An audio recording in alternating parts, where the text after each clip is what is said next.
दोस्तों, एक तरफ मनरेगा को ख़त्म करके जो नए कानून लाया गया उसका नाम दिया गया वीबी जी राम जी। लेकिन मनरेगा से और गांधी जी का नाम ख़त्म करना और मनरेगा को ख़त्म करना कांग्रेस के लिए रास नहीं आ रही और कांग्रेस इसका विरोध कर रही है। देश भर में अब विरोध प्रदर्शन की एक नई तारीख रखी गई है, 5 जनवरी 2026।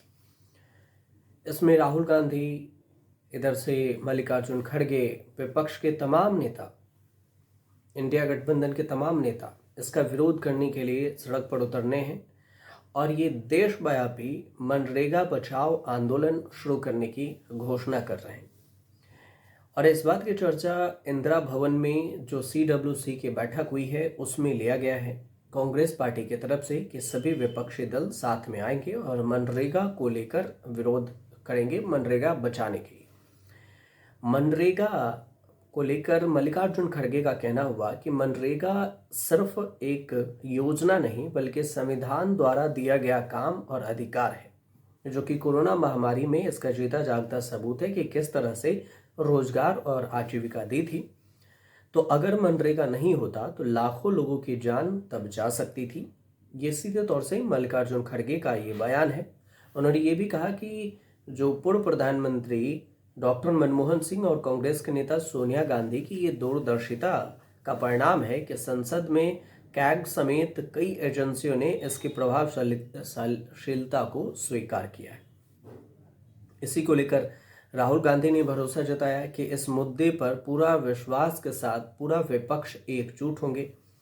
कहा कि हम इसका विरोध करेंगे, लड़ेंगे और मुझे पूरा विश्वास है कि पूरा विपक्ष एकदम से एक कदम साथ। लेकिन इधर राहुल गांधी का बयान और उसके ठीक 2 दिन बाद जो अमित शाह हैं, केंद्रीय गृह मंत्री, उन्होंने एक बयान दिया।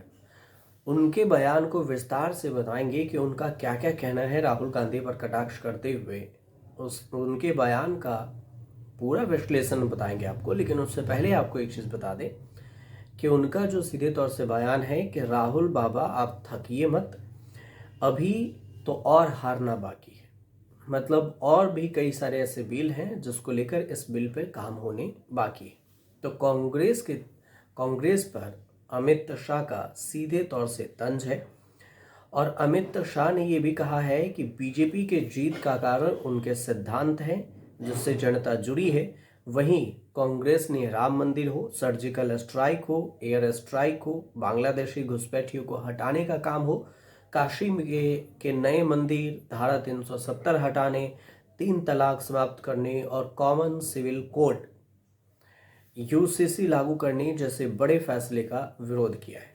अमित शाह का सीधे तौर से ये बयान है और उन्होंने ये बयान अहमदाबाद में एक कार्यक्रम के दौरान दिया। अहमदाबाद जो कि गुजरात में है। अहमदाबाद नगर निगम के 330 करोड़ रुपए के विकास कार्यों के लोकार्पण कार्यक्रम में अमित शाह ने राहुल गांधी पर सीधे तौर से ये तंज कसा और उनका बयान रहा कि राहुल बाबा अभी आप थकिए मत, हार से मत थकिए, क्योंकि बंगाल और तमिलनाडु में भी हारना बाकी है और नक्की करके रखिए।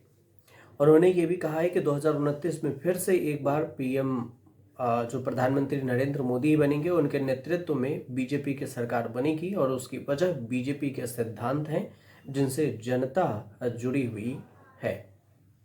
तो और इसके अलावा राम मंदिर को लेकर अमित शाह ने बयान दिया। उन्होंने कश्मीर से धारा 370 हटाने को लेकर बयान दिया और इसके अलावा भी कहा कि जनता कांग्रेस को नकार चुकी है। एक और चीज़ उन्होंने नवा वनझड़ गांव में आयोजित कार्यक्रम में कहा कि 205 लोगों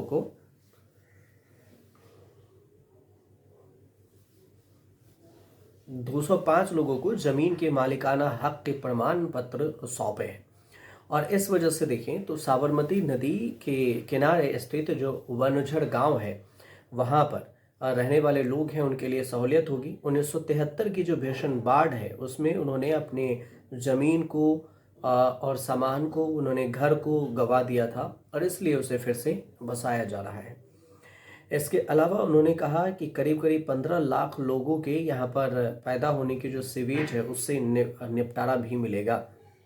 कई सारी चीज़ को लेकर, एसआईआर पैटर्न को लेकर उनका कहना है कि पश्चिमी इलाके में, जैसे पश्चिमी इलाके में है 15 लाख लोगों के और कई क्षेत्र हैं जो जल भराव की वजह से ड्रेनेज ओवरफ्लो की समस्या से राहत उन्हें मिलेगी।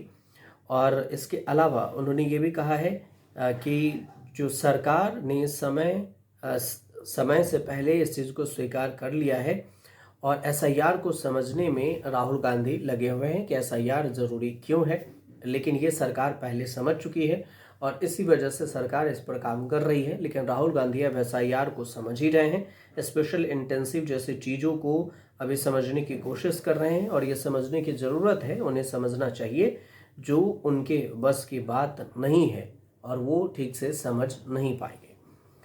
तो ये एक तरह से, पूरी तरह से देखें तो राहुल गांधी को लेकर अमित शाह का सीधे तौर से अटैक रहा।